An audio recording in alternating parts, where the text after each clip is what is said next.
I call this do it like you will do it. This really pertains to a couple of things, especially if you're going to get up on stage and play, right? This, to start with, most of us practice sitting down. And I hear this from students all the time who say, oh my gosh, I got up and jammed with some guys and I couldn't even play because my guitar was in a different position. It's on the strap and it's lower.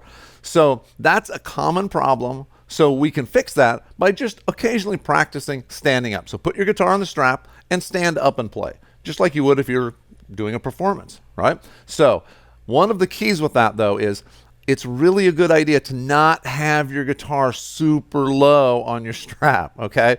I see this problem. And look, we all want to have our guitar hanging down around our knees and looking really cool like some of the rock gods, of yesteryear. However, it's much easier to play guitar if it's roughly in the same position as it is when you're sitting down, right? If your guitar's way down here, you can't even reach your hand down there. So get your guitar on your strap, but bring it up to about where it is when you're sitting down. You don't have to have it clear up here, but have it roughly the same position. If it's a little bit lower, that's fine. That will help you a lot when you get up to play on stage because your guitar will be in a similar position, you know? Save that low strap punk rock look thing for your photo session. But when you're actually going to practice with the guitar on a strap standing up.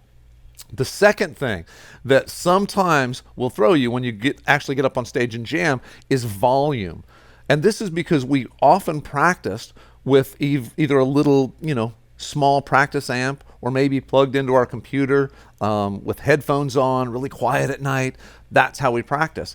But when you get on stage, you've got a loud amp to deal with and contend with. So the reality is that loud amp is going to do all kinds of weird things, not only when you're playing, but when you stop. So when you stop playing, it's going to feed back, right? So that's why you see most pro guys, when they play something, and as soon as they stop, they reach down and turn their volume down. That keeps their amp, because if you just leave that volume up with a loud amp behind you, it's going to feed back. It doesn't even have to be a super loud amp, right? We're not talking about playing at, at the stadium, but just in a club or any kind of situation where you've got a live amp that has to be loud enough to be heard over the drummer. It's going to be loud enough to feed back. So for us, what we want to do to fix our problem that we aren't used to getting up on stage and, oh my gosh, it's loud, occasionally you need to practice with a really loud amp.